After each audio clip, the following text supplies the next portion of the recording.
Subscribe करें और bell दबाएं ताकि कोई खबर रह न जाए।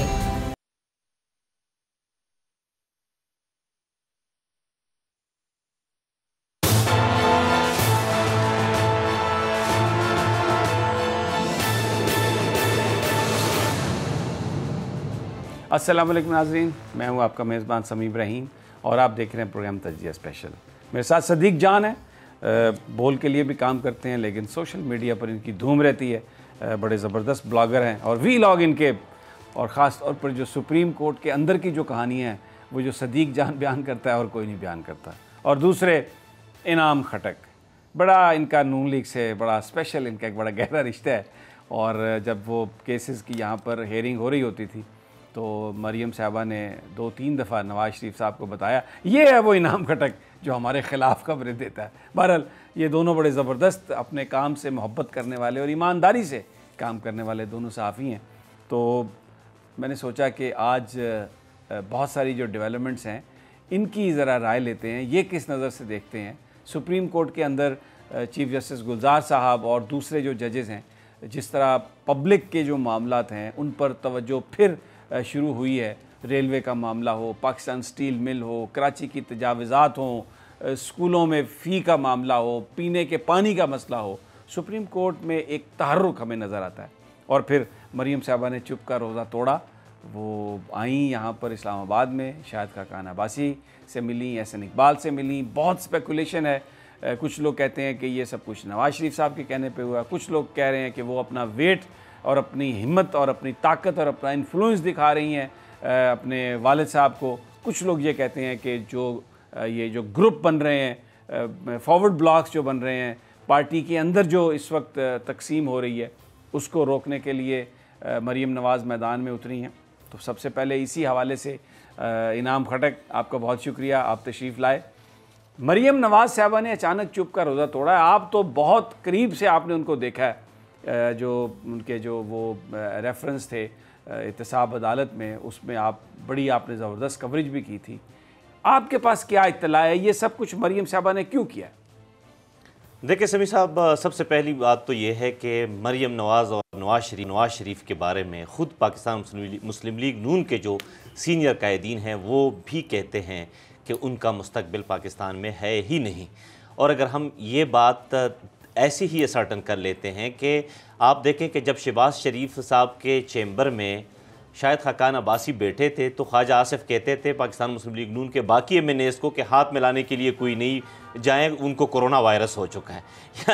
यानी अब आप ख़ुद अंदाज़ा कर सकते हैं कि PMLN धड़ों में तकसीम हो चुकी है। मुस्लिम लीग नून के मरीम नवाज़ और नवाज़ शरीफ के बारे में ख़ुद इवन शहबाज शरीफ को मैंने सुना नहीं है, लेकिन शहबाज शरीफ के बाद जो सेकंड टियर आती है PMLN की, उनके ख़्याल में इन दोनों का मुस्तकबिल पाकिस्तान की सियासत में नहीं रहा।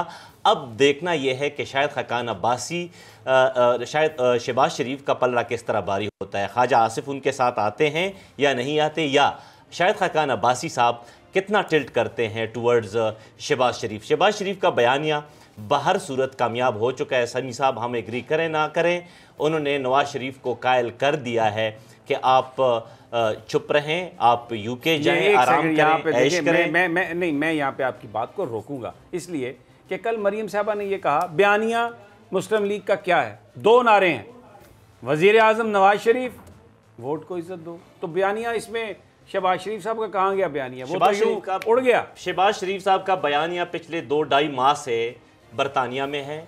कोई अगेन मैं कहता हूँ, कोई माने ना माने, लेकिन शहबाज शरीफ का बयानिया तो ठीक है। आपको याद नहीं है कि यही शहबाज शरीफ साहब नवाज शरीफ थे जो कह रहे थे कि मैं नहीं जाऊँगा, मैं ज़मानत की दरख्वास्त भी नहीं दूंगा।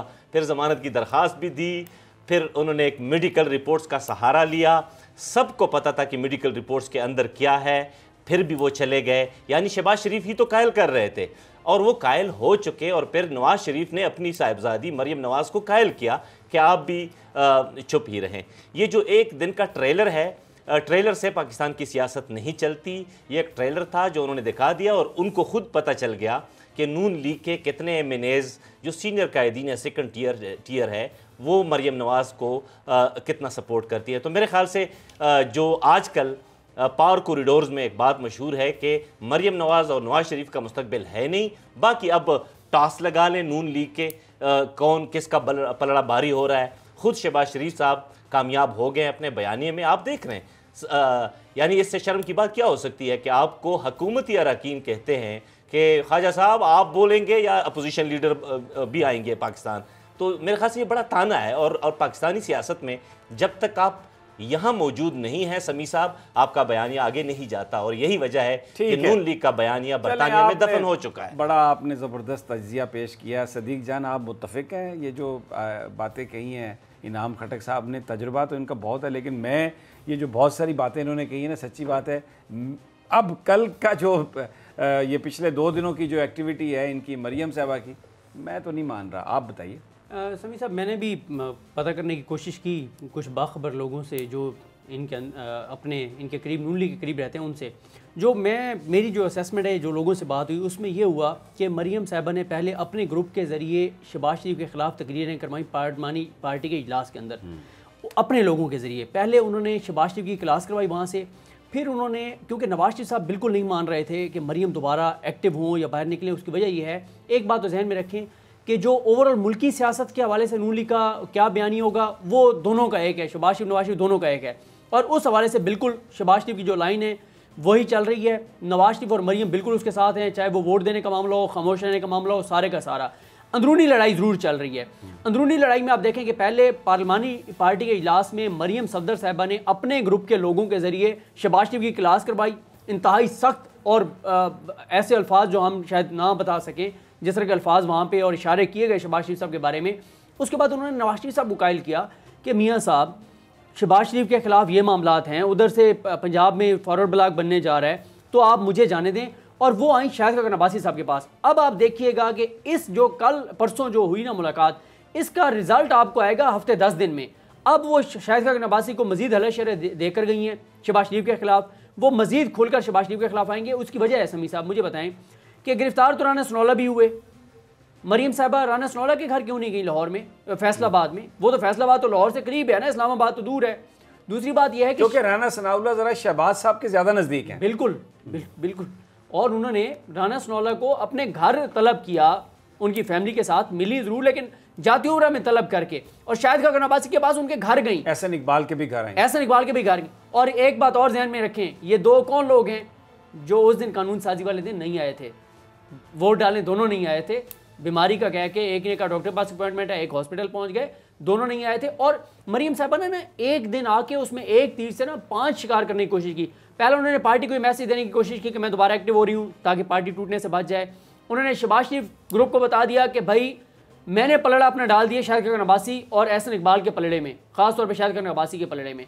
तीसरा, उन्होंने जो मीडिया के अंदर उनके हामी हैं, जो बेचारे बहुत परेशान थे, जिनके शब रोज़ बड़े उदासी में अजियत में गुजर रहे थे, कब मरियम बोलेंगी, कब वो जो है वो एक्टिव होंगी, उनको थोड़ा सा, उनको भी ब्रीथिंग स्पेस बेचारों को मिले, उनको भी थोड़ा सा वो करने के लिए। और मेन जो है ना पार्टी की जो अंदरूनी लड़ाई है ना, उसके लिए मेन उनका था। इमरान खान को कोई वो नहीं है, वो जो आई है इमरान खान की हुकूमत का, उससे कोई वो नहीं है, ना कोई ख़तरा है ना कुछ, क्योंकि बयानिया वही चलेगा जो शहबाज शरीफ जहाँ पे तय करके गए हैं, नवाज शरीफ उनके साथ हैं, सब कुछ ओके है, वही है। सिर्फ पार्टी की अंदरूनी लड़ाई और पार्टी के अंदर कब्जे की जो जंग है, उसके लिए वो शाहिद खान अब्बासी के पास आई हैं। जी जनाब इनाम खटक साहब। देखें समी साहब, आप ऐसे कह रहे हैं कि आप मेरे साथ एग्री नहीं कर रहे हैं, सदीक जान भी मेरे साथ एग्री कर रहे हैं। बुनियादी तौर पर मियाँ साहब का नाम आप लोग ऐसे ही ले रहे हैं, बहुत बड़ी सियासी देखिए मियाँ साहब का नाम आप लोग ले क्यों रहे हैं जब आप खुद कह रहे हैं कि शहबाज शरीफ का पलड़ा भारी है।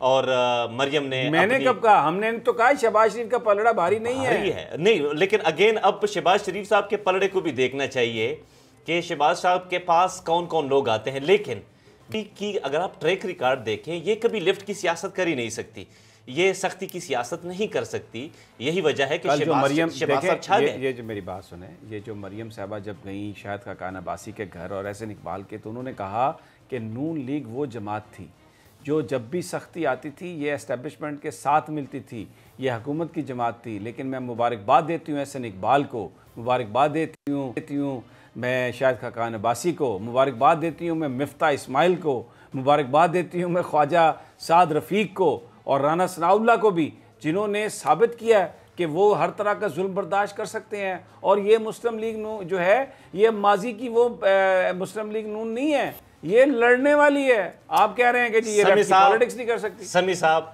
मेरा मुंह आप फिर खुलवाएंगे। नहीं मैं तो चाहता हूँ आप बोले ना, पता चले मैं क्या कहता कहना चाह हूं रहे हैं। कि इसी नून लीग के जो बड़े बड़े सुतून हैं इन्होंने खुद जाके मुझे कहा था कि हम पार्टी तक चेंज करेंगे। कोई कह रहा था फेडरेशन से बचाएं, कोई कह रहा था कि नेब से बचाएं। नहीं कर सकते ये लोग। समी साहब आप देख रहे हैं कि ये जो साल बाद की खामोशी तोड़ी जाती है, ये कौन सा चिल्ला काट रही थी मरियम साहिबा। ये कोई यानी एक साल बाद आप एक बात करते हैं तो आप हीरो बन जाती हैं, ऐसा नहीं है। साल भर आप क्यों खामोश रही और आप जाना क्यों चाहती हैं यूके। समी साहब मैं अगेन बता रहा हूँ, मरियम नवाज साहब उन्होंने तो कहा कि अगर मुझे इजाजत मिल गई तो ठीक, नहीं तो मियां साहब इलाज करा लेंगे। मैं बता रहा हूँ ना समी साहब, एक और ECL से नाम हटवाने की बात हो रही है। मरियम साहिबा, मैंने पहले भी आपको कुछ पेशेंगोइयाँ की थी जो कि दुरुस्त साबित हुई। मैं यही कह रहा था कि मियां साहब चले जाएंगे, अनकरीब चले जाएंगे, और वो चले जाएंगे, चले भी गए, जमानत भी हो गई। मरियम के बारे में क्या कहते हैं? मरियम ने जाना है बरतानिया, या कल, आज, परसों, लेकिन जाना ज़रूर है। और मैं आपको बताऊं कि ये जो 1 साल की खामोशी है, ये जो आइंदा 3 साल रहते हैं, ये 3 साल तक ही खामोश रहेंगे। सदीक जान और बहुत सारे लोग भी खामोश हो जाएंगे। अच्छा सदीक जान आओ जरा। मरियम नहीं जाएंगी। फिर मरियम नहीं जाएंगी, उसकी रीज़न ये है कि 2 चीज़ें हुई हैं। एक तो यह है कि पहली बात तो यह है कि मैं आपको बताऊं समी साहब, मैं ये समझता हूं कि नवाज शरीफ साहब को भिजवाने के लिए जिन्होंने किरदार अदा किया है, अगर मरियम बाहर जाती हैं तो उनको सबसे पहले उनको नुकसान है, इमरान खान को कोई नुकसान नहीं है, उनके लिए ख़तरा होगा। ठीक है, इसलिए मरियम को मैं तो समझता हूँ उस वक्त भी कोई ऐसी बात नहीं थी कि मरियम को उन्होंने बाहर भेजना था, लेकिन अब हालात बिल्कुल चेंज हो गए। इमरान खान ने जो नवाज शरीफ साहब की बेल कैंसिल करवाने वाला स्टेप लिया है, ये इतना बड़ा स्टेप है, शायद इसका अंदाज़ा नहीं है लोगों को। इमरान खान ने जब ये स्टेप लिया तो नून लीग वाले तो हर जगह बैठ के कहते थे कि इस इमरान खान की जरूरत नहीं है नवाज शरीफ की बेल कैंसिल करेगा, क्योंकि हमने जहाँ पे हमारी बात होनी थी वो हो चुकी है, ये इसकी जरूरत ही नहीं है, ये कैंसिल करेगा। इमरान खान ने बेल कैंसिल की, अब वो वापस ला सकते हैं, नहीं ला सकते, वो आते हैं नहीं आते, वो अलग बात है, लेकिन मरियम को बिल्कुल मैं जाते हुए नहीं देख रहा। लेकिन तो क्या मरियम यहाँ क्या कर रही है? अगर मरियम ने बाहर जाना होता तो कल मरियम मीडिया के सामने ना आती, कल मीडिया ये इस्लामाबाद ना आती। हाँ, ये जरूर हो सकता है जैसे फजलुर रहमान साहब आजकल थ्रेट कर रहे हैं ना कि मेरे साथ जिन्होंने कमिटमेंट की थी वो अपने लफ्जों का पास रखें वरना मैं सबको बता दूंगा। ये एक हो सकता है। ऐसे कमिटमेंट की किसने थी? वो मैं आपको कामिल अली आगा साहब को बता देता हूँ। कामिल अली आगा साहब ने एक टीवी प्रोग्राम में कहा कि भाई हम तो सामने थे। उन्होंने एक जुमला कहा, वो मैं दोहरा देता हूँ, आप खुद अंदाजा लगा दें। उन्होंने कहा कि अगर मौलाना साहब की बात किसी इदारे से हुई थी, इदारा जाने और मौलाना जाने, हमारा इसमें कोई तल्लुक नहीं है। तो अब आप खुद समझदार हैं। तो वो तो इदारे का नाम फिर मौलाना ले दें, इदारे से क्या बात होनी थी? अगर इदारे से बात मौलाना करते हैं तो मौलाना तो साजिशी है। बिल्कुल है, इसीलिए नाम फटक, इसीलिए तो मौलाना साजिशी इसीलिए इमरान खान आर्टिकल 6 की बात कर रहे हैं, इसलिए फवाद और इमरान खान साहब के पास रिपोर्ट मौजूद है। अब इमरान खान के लिए मसला क्या है? इमरान खान के पास रिपोर्ट मौजूद है, किन लोगों से मुलाकात हुई, कहाँ हुई, किस टाइम हुई, कौन कौन मौजूद था, क्या सूरत हाल थी। लेकिन इमरान खान भी जाहिर है वो देखते हैं कि हालात फिर ये इदारा बड़ा कमज़ोर था। या तो रावलपिंडी डेवलपमेंट अथॉरिटी है या कैपिटल डेवलपमेंट अथॉरिटी थी कि जो इतनी बड़ी कमिटमेंट कर रही है, सारी स्पेकुलेशन है। मैं थोड़ा सा और खुद उस इदारे की रिपोर्टिंग पीएम के पास है। थोड़ा सा देखिए, अब ये फैक्ट्स की बात हो रही है। देखिए मेरी भी बात हुई है बहुत सारे लोगों से, ये किसी इदारे से उनकी कोई बात नहीं हुई, ये बात हुई है मुस्लिम लीग काफ से। मैं आपको बताऊं, अब मुस्लिम लीग काफ, देखिए बहुत सारे लोगों की पॉलिटिक्स पाकिस्तान में इस तरह से चलती है कि वो आके ये कहते हैं, उन्होंने नंबर फीड किए होते हैं अपने दोस्तों के और नाम कुछ और लिखा होता है, फोन बजता है, वो फोन उठाते हैं, फलाना फोन आया और वो फोन उठा लेते हैं। मेरी बात सुने, मुझे खत्म कर लेने दें, फिर मैं आपकी बात आपसे सवाल कर रहा हूँ जी।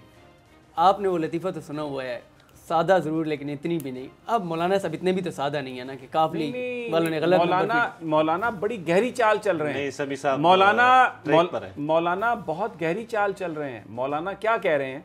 मौलाना ने इतना डिफेंसिव कर दिया है मुस्लिम लीग काफ के लोगों को, क्योंकि ये बहुत सारे लोग जो तहरीक इंसाफ के हैं वो इमरान खान साहब को ये कह रहे हैं कि हमें सबसे बड़ी प्रॉब्लम मुस्लिम लीग काफ से है। पंजाब में उनके पास स्पीकरशिप है और इसके अलावा उन्होंने वजारतें ली हैं। इसके अलावा वो ये डिमांड कर रहे हैं कि सरगोदा में, बहावलपुर में, गुजरात में, मंडी बहाउद्दीन में, यानी वो कि उन्हीं की सारी अपॉइंटमेंट्स उन्हीं की मर्ज़ी की हों और सारे डेवलपमेंट फंड्स वो अपनी मर्ज़ी से चलाएं, जो तहरीक इंसाफ के लिए काबिल कबूल नहीं है। अच्छा, रवायती तौर पर क्योंकि मुस्लिम लीग काफ की लीडरशिप का ताल्लुक परवेज़ मुशर्रफ से रहा, उससे पहले ज़ियाउल हक साहब से रहा, तो ये एक समझा जाता है कि वो जो बात भी कर रहे हैं शायद उनके पीछे कोई एजेंसियाँ होंगी। ये जो सारी उनका जो परसेप्शन था, बहुत सारे लोग तहरीक इंसाफ के कहते हैं कि उन्होंने उसको इस्तेमाल किया। और एक और बात आप इसे कंफर्म करें, मुझे तहरीक इंसाफ के एक बड़े अहम आदमी ने ये बात बताई कि मौलाना फजलुर रहमान के साथ गुफ्तगू करने का मैंडेट सिर्फ उस कमेटी के पास था जिसको इमरान खान साहब ने बनाया। जो मुलाकातें काफ लीग ने की वो अपनी मर्जी से की और ख़ुद वॉलंटियर करके वो सारी मीटिंग्स की। इमरान खान साहब ने उनको कोई मैंडेट नहीं दिया था कि वो जाएं और जाके बात करें। आए जी इनाम साहब, अब बात करें।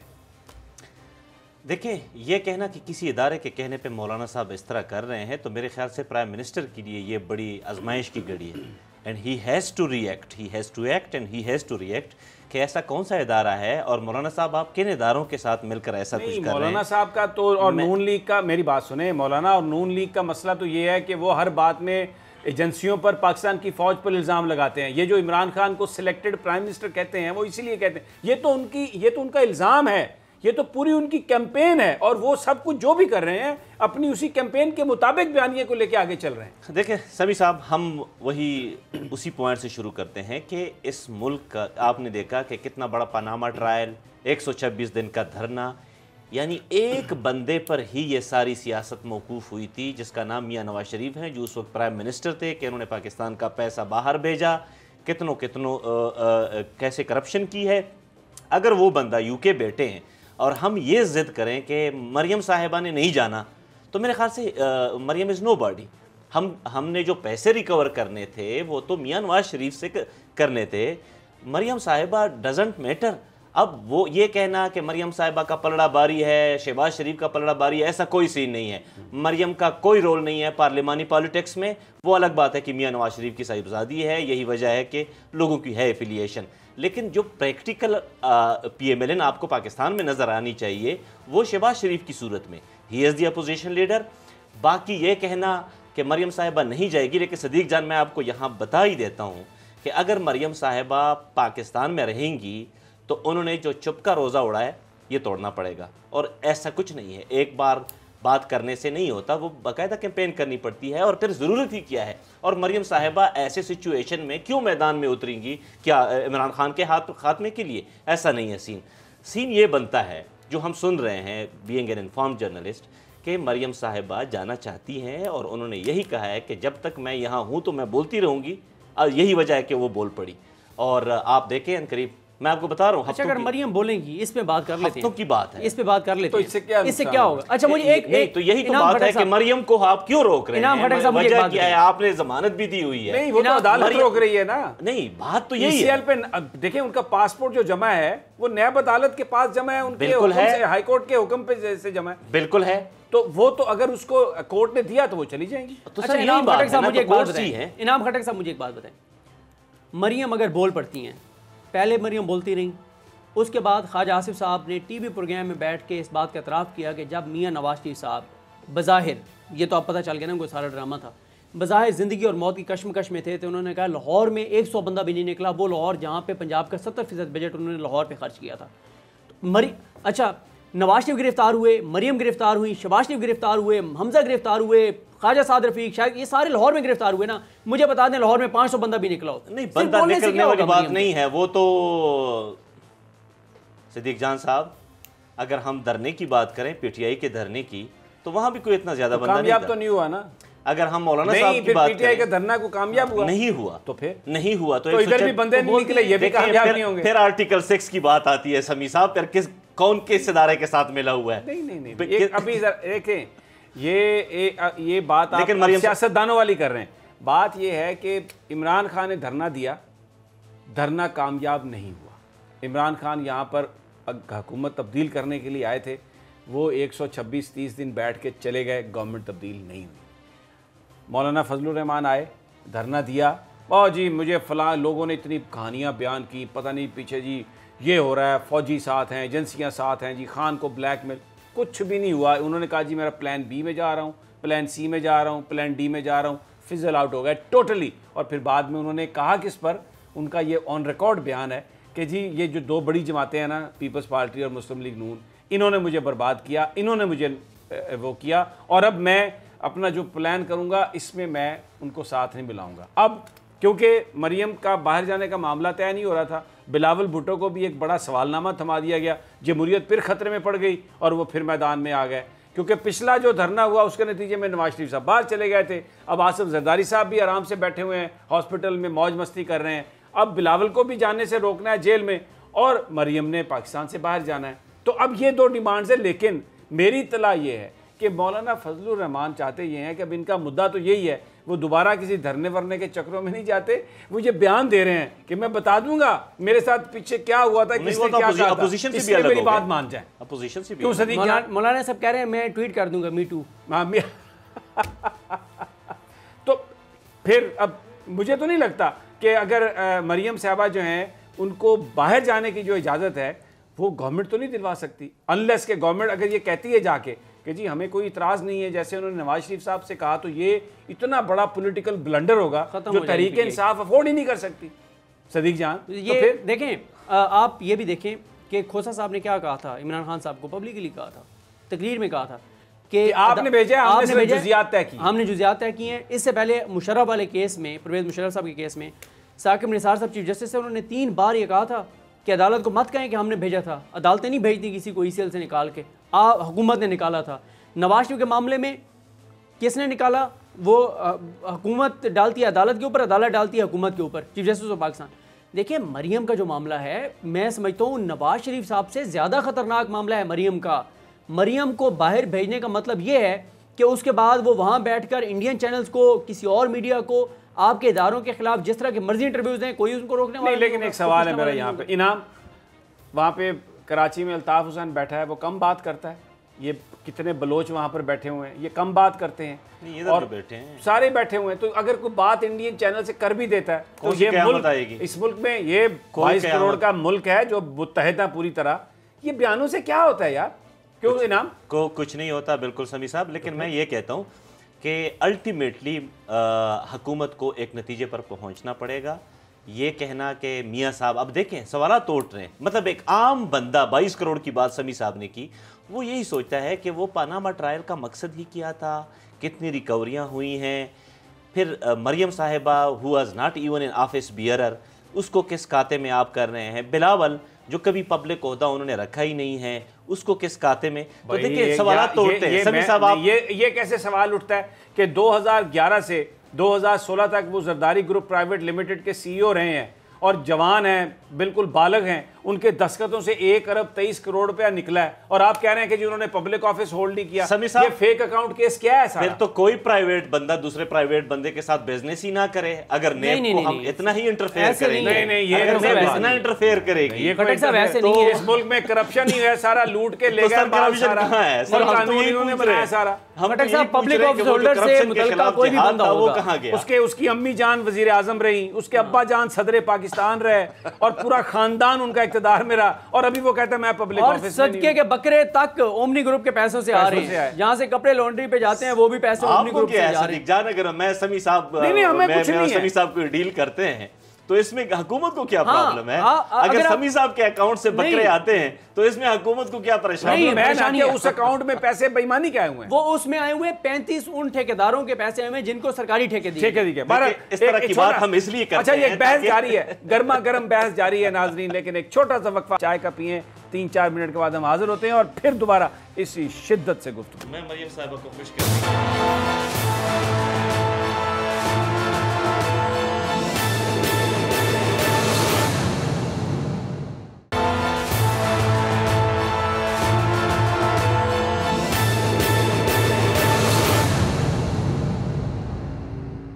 वेलकम बैक नाज़रीन। ब्रेक पर जाने से ये पहले बात हो रही थी कि जी आसिफ के जो बिलावल साहब हैं ये तो कोई पब्लिक ऑफिस होल्डर नहीं थे। इनाम खटक साहब ने एक बड़ा ज़बरदस्त, मुझे लगता है अभी कमर ज़मान कायरा साहब से चाय पी के आए हैं, ये जो इन्होंने आती ही बात कह दी है कि जी बिलावल भुट्टो तो कोई पब्लिक ऑफिस होल्डर ही नहीं था, सारा ख़ानदान उनका पब्लिक ऑफिस होल्डर था। और जैसे सदीक जान ने बताया, वो जिस अकाउंट से पैसे निकाले गए वो उन ठेकेदारों के पैसे उस अकाउंट में आए जिनके पास सारा ठेका था सरकार का, और ये जो एक फेक बैंक अकाउंट केस है, इसकी जो अमाउंट है ये कई 100 अरब तक बनती है, जिस तरीके से ये इस कौम के साथ बलात्कार हुआ। लेकिन मेरा दोस्त इनाम खटक नहीं मानता इस बात को। ब्रेक पर जाने से पहले ये कुछ कह रहे थे, हम वक्फे पर चले गए। जी इनाम साहब अपनी बात पूरी। मैं यही बात कर रहा था कि सदीक जान साहब बहुत गर्मा गर्म बहस कर रहे थे, तो मैंने कहा मैं ज़रा न्यूट्रलाइज करूं कि देखें ज़रूरी नहीं है। अब बिलावल बेचारा, आपको पता है अगर फेक अकाउंट बेचारा कहाँ से आ गया सर? यार? बेचारा है, मैं इसलिए बेचारा कहता हूँ कि बावजूद इसके कि वो एक साबिक प्राइम मिनिस्टर के बेटे हैं, उनके नाना आप देखें, फिर भी उन लोगों को ये हरकत करते हुए शर्म नहीं आती, तो मेरे ख्याल से भुगतना चाहिए। लेकिन अगेन फिर एक सवाल पैदा होता है कि दो प्राइवेट पार्टीज के दरमियान अगर एक डील होती है, उससे नेब का क्या ताल्लुक। लेकिन सदीक जान के साथ मैं एग्री करता हूं कि ठीक है, दो प्राइवेट कंपनीज के दरमियान डील हुई है, लेकिन सदके के बकरे भी फेक अकाउंट्स केस से आते हैं, फेक अकाउंट से भी, नाश्ते के पैसे भी, पार्टी के ऑफिस और बिलावल के वो उस सीईओ रहे उस कंपनी के, और उनके दस्तखतों से 1 अरब 23 करोड़ रुपया निकाला गया है उन अकाउंट से, और वो जो कोई ट्रेस भी नहीं है उनका। फिर वो जो मनी, वो 1 अरब 23 करोड़ कहां से आए, कोई बिलावल बता दें कहां से आए। तो देखिए समी साहब, फिर हम ये कहते हैं कि नेब बजाते खुद कुछ नहीं कर सकती। मैं अगेन कहता हूं कि वाजिर जिया साहब को आगे करें, एक और जेईटी बनाएं, दूध का दूध पानी का पानी। ये जेईटी में सारी चीजें आई थी। मैं आपको बताऊं एक चीज खटक साहब, एक और भी आपने क्योंकि बात की तो मुझे याद आ गया, क्योंकि बिलावल साहब हर प्रेस कॉन्फ्रेंस में कहते हैं, मुझे चीफ जस्टिस साकिब निसार ने कहा था कि बिलावल मासूम है। उस वक्त हुआ क्या था अदालत में? असल में उस वक्त जरा उन दिनों को अगर आप याद करें, उन दिनों में माहौल ये था कि जो लोग इस केस को सुन रहे थे, समी साहब भी रेगुलर आते थे अदालत में, जो लोग इस केस को सुन रहे थे उनको अंदाजा था कि इसका जो फैसला आने वाला है ये कितना खतरनाक साबित होगा जरदारी साहब के खानदान के लिए। हुआ ये कि उस वक्त पूरा मीडिया के ऊपर एक माहौल बन गया था, कुछ और जो लोग कि जी ये तो इनके साथ ज्यादती हो रही है, जुल्म हो रहा है। और उस वक्त कुछ चीज़ें आई थी, उस वक्त साकिब निसार साहब ने नैब को सिर्फ ये कहा था कि आप बिलावल के खिलाफ अगर कोई चीज़ नहीं है फिर तो ये मासूम है। और उन्होंने एक सवाल पुट किया था कि आपके पास अगर कुछ नहीं है तो आपने खामखाम इनको डाल दिया इनका नाम इस जेआईटी में, आप किसके कहने पे इनके खिलाफ ये सारे कुछ कर रहे हैं? एक सवाल था अदालत का, उसको लेकर। और बिलावल साहब आज तक कहते हैं कि मुझे चीफ जस्टिस ने मासूम कहा था, लेकिन उन्हें ये नहीं पता। ये कहा था उस वक्त चीफ जस्टिस से कि अगर ये हैं बाद में असर नो करें, अगर हैं तो बुला लें, असर नो नैब करे। और फिर उनको वो रिमार्क्स तो याद रहते हैं जो रिमार्क्स उनके बारे में अदालत में बाकी आते हैं, जो अदालतों ने उनके बारे में कहा हुआ है कि इन्होंने तो एक दो घर तो डाइन भी छोड़ देती है, इन्होंने तो अपने सियासी किबला जो लड़का है उसको नहीं छोड़ा। सिंध हाई कोर्ट के चीफ जस्टिस तब सैयद सज्जाद अली शाह साहब ने बात कही थी, और वो इट वाज अबाउट फरियाल तालपुर। हाँ बिल्कुल, उनके अबूल केस में। और अभी समी साहब ये अभी जो ये केस चल रहा है जिसमें 460 अरब वफाक भी मांग रहा है, सूबा भी मांग रहा है, सिंध मांग रहा है, इजाजुल एहसन साहब ने बार बार कहा कि सिंध हुकूमत पे हम नहीं एतमाद कर सकते, सवाल ही पैदा नहीं हो सकता। उन्होंने मिसाल दी, उन्होंने कहा किनाल प्रोजेक्ट था, वफाक ने 6 अरब रुपए दिए सिंध को, 6 अरब गायब हो गए। बाद में सामने मामला आया, इंक्वायरीज हुई, 18 इंक्वायरीज हुई, बंदे मुअत्तल हुए, मुअत्तल होने के बाद बंदे दोबारा बहाल हुए, तरक्की हुई, 6 अरब गया। उन्होंने कहा आपके हाथ में 1 रुपया, आपको हाथ भी नहीं लगाने देंगे पैसों को, आप जो प्रोजेक्ट बनवाना चाहते हैं आप हमें बता दें, आप कमेटी को बता दें। और यही कहा है कि साबिक जज होगा, रिटायर जज होगा, सिंध से तल्लुक रखने वाला। लेकिन सदीक जान, आप सिंध गवर्नमेंट को जितना मर्जी जो कहें और वो सब बातें सही भी होंगी, लेकिन मैं यहाँ पर मैं तो समझता हूँ कि ब्रावो सैयद मुराद अली शाह, कमाल कर दिया आपने। ये जो PSL मैचेस फैसला ये किया गया कि मैच होंगे, लोगों को नहीं आने दिया जाएगा, बड़ा दलेर फैसला, बड़ा बहादुर फैसला उनका। जिस तरह अगर स्कूल बंद हो सकते हैं, अगर बाकी चीज़ें सारी बंद हो सकती हैं, तो ये जो पब्लिक गैदरिंग थी इसको उन्होंने डिस्करेज किया।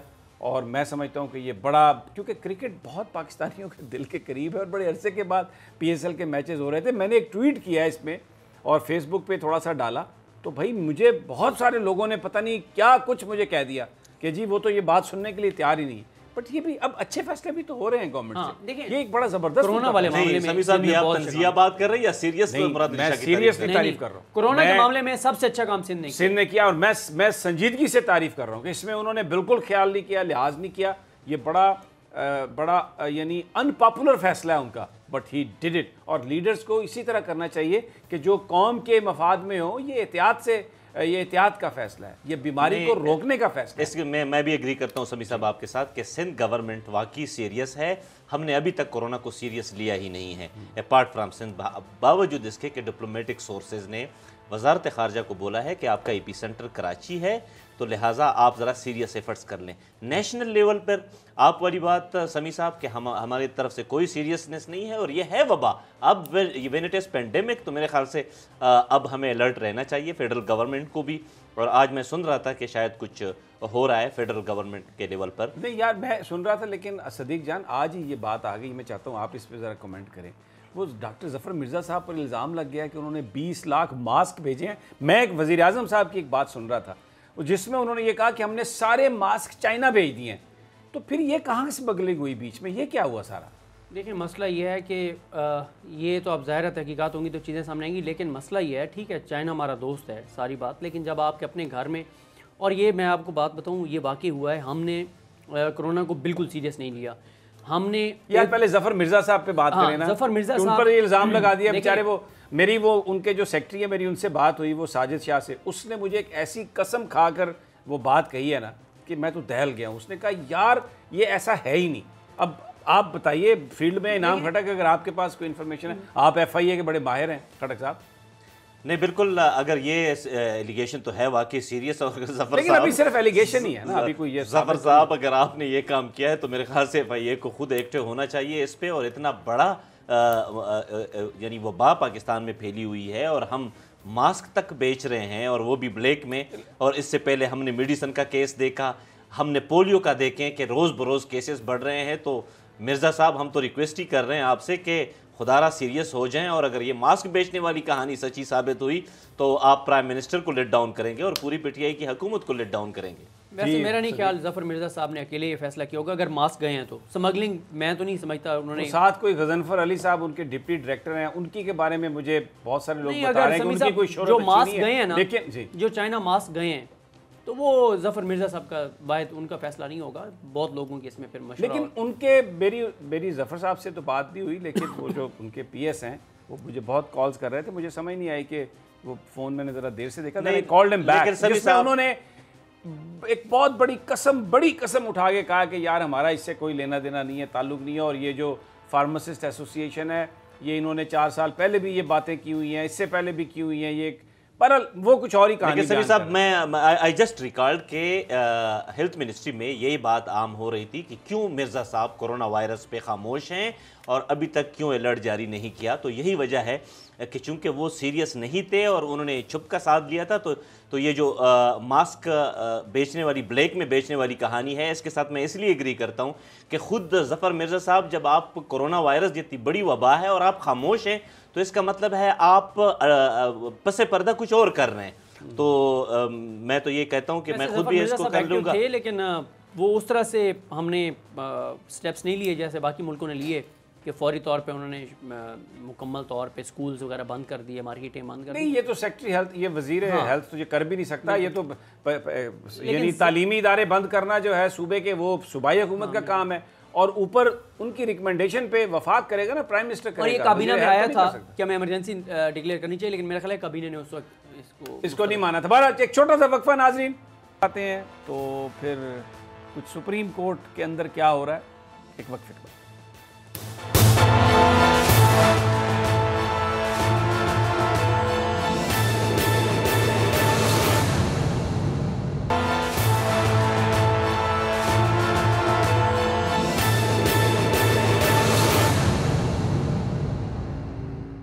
वेलकम बैक नाजरीन।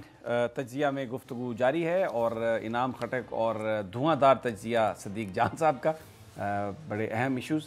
सदीक जान, सुप्रीम कोर्ट ऑफ पाकिस्तान जो अब अवामी जो इम्पोर्टेंस के इश्यूज़ हैं, बीच में खोसा साहब ज़रा थोड़ा सा इससे उन्होंने परहेज़ किया, सो मोटो बिल्कुल नहीं लिया और कोई इस किस्म की चीज़ नहीं की। लेकिन अब जस्टिस गुलजार साहब की मौजूदगी में, उनकी सरबराही में जो सुप्रीम कोर्ट है, बड़ी वाइब्रेंट लग रही है। स्टील मिल हो, सर्कुलर रेलवे हो, कराची की तजावज़ात का मामला हो, बड़ा खुलकर वो डिसीजन ले रहे हैं और खुलकर बात कर रहे हैं। तो ये लगता है आपको कि आने वाले दिनों में तो ये सुप्रीम कोर्ट का रोल और बढ़ता जाएगा? सुप्रीम कोर्ट का रोल बिल्कुल बढ़ता चला जाएगा और बढ़ना भी चाहिए, ना भी चाहिए। समी साहब, जहाँ पे आपकी ब्यूरोक्रेसी के हालात आप जानते हैं, इदारों के आप हालात जानते हैं, मैं तो ये कहता हूँ कि हुकूमत के ऊपर भी, वज़ीरों के ऊपर भी सुप्रीम कोर्ट का एक, जिसे कहते हैं, चेक होना चाहिए, नज़र होनी चाहिए, तब जाके चीज़ें बेहतरी की तरफ जाएंगी। अब मसला ये है कि शेख रशीद साहब ने सुप्रीम कोर्ट में आके बताया कि ML1 का मामला ब्यूरोक्रेसी और वजारतों में पड़ा हुआ था। जब सुप्रीम कोर्ट ने बुलाया, तलब किया, तो उन्होंने कहा है जो काम 2 साल में नहीं हो सकता था वो 2 हफ्तों में हो गया। तो ये फ़ायदा होता है सुप्रीम कोर्ट का। और अच्छी बात एक और ये भी है कि जो chief justice of Pakistan justice Gulzar sahab का बेंच है, उसमें एजाजुल एहसन साहब उनके साथ बेंच में मौजूद हैं। आपको पता है कि एजाजुल एहसन साहब, साकिब निसार साहब ने जो जुडिशल एक्टिविज़म किया, उस पूरे टेन्योर में उनके साथ एक जो जज मुस्तकिल रहे उस बेंच में, वो एजाजुल एहसन साहब थे। कुछ अर्सा उमरता बंदियाल साहब थे तीसरे जज, और कुछ अर्सा फैसल अरब साहब थे। एजाजुल एहसन साहब मौजूद थे। तो मेरा ख्याल है कि सुप्रीम कोर्ट को अब केसेस भी लग रहे हैं, जो पेंडिंग केसेस थे, जो साकिब निसार साहब के दौर में उसको नोटिस थे वो पेंडिंग थे। लेकिन सबसे ज़्यादा जो फोकस है ना गुलजार साहब का, वो फिल वक्त तो है कराची के ऊपर, और ये बहुत अच्छा है। देखें कराची को किस तरह से तबाह और बर्बाद किया गया, किसी की कोई तवज्जो नहीं है। अब वो जिस तरह से कराची के मामलात को ठीक करने के लिए इकदाम कर रहे हैं, बाकी भी उसको नोटिस जो पेंडिंग हैं कार्रवाइयाँ, वो दोबारा केसेस लग रहे हैं। अभी उस शिद्दत से तो नहीं चीज़ें शुरू हुई, ज़ाहिर है उसको नोटिस अभी तक उन्होंने कोई नहीं लिया, लेकिन पुराने जो उसको नोटिस हैं पहले उनको निपटाया जा रहा है और उनको लगाकर उनके ऊपर इकदाम कराए जा रहे हैं और चेक किया जा रहा है कि उसके ऊपर क्या हुआ जो सुप्रीम कोर्ट के फैसले थे। अच्छा ठीक, इनाम बिल्कुल बड़ा अरसा हुआ है क्या कि लगता है सुप्रीम कोर्ट की जानिब से जो आपने समी साहब बात की, और यही मेरे ख्याल से सहाफत का तकाजा है कि हम अवामी मसाइल पर बात करें। आप देखें कि मिनिस्ट्री लेवल पर प्रोजेक्ट्स को 20-20, 15-15 साल लगे, लेकिन जब सुप्रीम कोर्ट इंटरफेयर करती है तो वो 2 हफ्तों में, जिस तरह सदीक जान ने बोला, वो प्रोजेक्ट कंप्लीट हो जाता है। और मेरे ख्याल से एक बार फिर जो अवामी एक्टिविज़म है सुप्रीम कोर्ट की जानिब से, क्योंकि एक चेक एंड बैलेंस का सिस्टम होना चाहिए। और ब्यूरोक्रेसी की बात की हमने, बिल्कुल बिल्कुल एक क्लस्टर अप्रोच है उनका। ब्यूरोक्रेसी पाकिस्तान के मसाइल नहीं समझती, चूँकि सुप्रीम कोर्ट वाहिद इदारा है जहाँ अवामी पिटीशन सबमिट होते हैं, तो जो हमारे मुहतरम जजेज़ हैं उनको पता होता है और उनकी जो इंटरफेरेंस है वो काम को एक्सपीडाइट करने में मदद देती है। हमने देखा कि पिछले दिनों असद उमर साहब, बावजूद उसके कि उनका हल्का इस्लामाबाद है, लेकिन वो कराची की तरफ दौड़ रहे थे। तो ये credit goes to supreme court कि उन्होंने कराची को एक बार फिर लाइमलाइट में लेके आए हैं। और समी साहब, मैं बिल्कुल एग्री करता हूँ, हाई कोर्ट्स को भी इवन इस किस्म के पिटीशंस को इनकरेज करना चाहिए, इनको टेकअप करना चाहिए। Again thumbs up to justice Gulzar कि जिन्होंने कराची जैसे मेट्रोपॉलिटन सिटी के जो मसाइल हैं उनका नोटिस लिया, और मेरे ख्याल से अब वक्त आया है कि यहाँ पर भी पंजाब की तरफ भी देखें। लेकिन एक जो बात आ रही है कि गवर्नमेंट ये समझती है, एग्जेक्टिव हमेशा ये समझती है, जब अदालत वो मामला जिनको एग्जेक्टिव हल नहीं कर पाती वहाँ पर आके उसका कोई हल निकालने की कोशिश करती है, तो हमारे यहाँ हुकूमतें ये कहती हैं जी देखें जी हमें तो काम ही नहीं करने दिया जा रहा, बिल्कुल हम तो बर्बाद हो गए जी, और ये अदालतें हमें कुछ करने देंगी तो हम करेंगे। तो वो एक कन्फ्रंट्रेशन फिर वो भी सदीक जान एक सामने हमें नज़र आ रही। मेरा ख्याल है कि ये जो नए अटॉर्नी जनरल पाकिस्तान आए हैं खालिद जावेद खान साहब, मेरा नहीं ख्याल कि इनके आने के बाद अगर ये रहे तो आप अगर क्यों कह रहे हैं? मैं इसलिए कह रहा हूँ कि देखें जो हमारी बात हुई खालिद जावेद साहब से, जो उन्होंने बताया, और ख़ास तौर पे इस केस का भी मैंने हवाला आपको दिया, उसमें उन्होंने बताया कि मैंने एक ड्राफ्ट तैयार किया, वज़ीर-ए-आज़म को जाके दिखाया, और उन्होंने बड़े खुल के बातें की हैं कि वजारत कानून की मुदाखलत बर्दाश्त नहीं करूँगा, जो मेरा इख्तियार है उसको इस्तेमाल करूँगा, और वज़ीर-ए-आज़म का पूरा कॉन्फिडेंस इस वक्त तक है उन पर। लेकिन मसला कहाँ पर आ जाता है, इमरान खान साहब का कॉन्फिडेंस है, मेरिट पे तकर्री है, उन इमरान खान साहब के बदतरीन नाकदीन भी कहते हैं कि कमाल उन्होंने तकर्री की जो है ना ये मेरिट के ऊपर तकर्री की। लेकिन मसला कहाँ पे आ जाता है, कुछ अर्से बाद कोई मामला आएगा, इमरान खान साहब को कोई दोस्त इमरान खान साहब को कहेगा कि खान साहब ये होना चाहिए, वो उनको कायल कर लेगा, उन्होंने कहना है अटॉर्नी जनरल को, उन्होंने मानना नहीं है, क्योंकि उन्होंने चलना है मेरिट पर। ये जो attorney general Imran Khan merit पर नहीं चलते, नहीं मेरिट पर चलते हैं, लेकिन वो उनके दोस्त अगर उनको कायल कर लेंगे कि ये चीज़ ऐसे अगर करेंगे तो हमारी हुकूमत को फ़ायदा है, और वो अगर कायल हो जाएंगे। तो आप जो बात कर रहे हैं इससे तो ऐसा लग रहा है कि बड़े कोई खान साहब बड़े कोई लाइलग से आदमी हैं, कच्चे हैं। मुझे तो नहीं समझ आई कि वो कोई लाइलग, उन्होंने कहा कि मैं बिल्कुल, एक चीज़ आप देखें, अभी हमने मरियम साहबा का सारा केस डिस्कस किया है, वो तो उन्होंने, इमरान खान ने तो जैसे ही उन्होंने देखा नवाज शरीफ को सही चलते फिरते, उन्होंने बुला लिया सबको, वो ये क्या किया तुमने, वो तो मुझे तो नहीं लगता, वो तो बड़ा क्लियर हेडेड है खान। देखें, एक होता है कि आप बदउनवानी, करप्शन या 2 नंबर काम, एक होता है कि कुछ काम होते हैं वो हिकमत अमली की तब्दीली होती है ना, कोई एक बंदा कहता है कि हमें ये काम ऐसे कर लेना चाहिए, एक समझते हैं ऐसे कर लेना चाहिए। अब मेरा ये ख्याल है कि सुप्रीम कोर्ट के मामले में जो बात खालिद जावेद साहब कहेंगे वो ज़्यादा बात रिलायबल होगी, उस पर उनको अमल करना चाहिए। मुझे लगता है वो उस पर अमल करेंगे, वही मैं कह रहा हूँ। क्योंकि ये जो पहला जो मामला हुआ था फरोग नसीम साहब के साथ, उन्होंने खुल के लेटर लिखा, बड़ी खुल के बात हुई, तो प्रिवेल तो फिर खालिद जावेद खान साहब ही कर रहे हैं ना। बिल्कुल। क्यों इनाम? बिल्कुल। योर लास्ट कमेंट्स, क्योंकि बस प्रोग्राम का वक्त खत्म। देखिए समी साहब, अटॉर्नी जनरल की तैनाती से कोई बड़ी चेंज नहीं आती, वो हुकूमत ही के नुमाइंदे होते हैं। लेकिन बुनियादी तौर से पहले जो हम बात कर रहे थे कि सुप्रीम कोर्ट की जो अवामी मसाइल पर एक्टिविज्म है, ये खुशाइंद बात है। अटॉर्नी जनरल सदीक जान आते जाते हैं, आप भी रिप्रेजेंट कर सकते हैं, मैं भी कर सकता हूं, लेकिन वो ठीक है, आपकी बात ठीक है। सॉरी, मैं आपको सिर्फ एक चीज़, होता ही है कि कुछ अटॉर्नी जनरल होते हैं जो देखते हैं कि वज़ीर आज़म क्या सुनना चाह रहा है, तो वो वही मशवरा देंगे। वो तो जो भी देखे, मेरी वो खुशामदी टाइप लोग जो है ना, वो हमेशा बर्बादी का बायस बनते हैं। लेकिन Khalid Javed Khan is a very upright person, मैं एग्री करता हूं इससे। लेकिन इसके साथ साथ मैं जितना मैं इमरान खान को जानता हूं, खान भी बहुत एक अपराइट और ऑनेस्ट आदमी है। उनकी जजमेंट का एरर जरूर हो सकता है, लेकिन उसमें बदनीयती मैंने अभी तक नहीं देखी। नाज़रीन, इजाजत दीजिए, कल फिर आपसे मुलाकात होगी इंशाअल्लाह ताला, अल्लाह ने के बाद।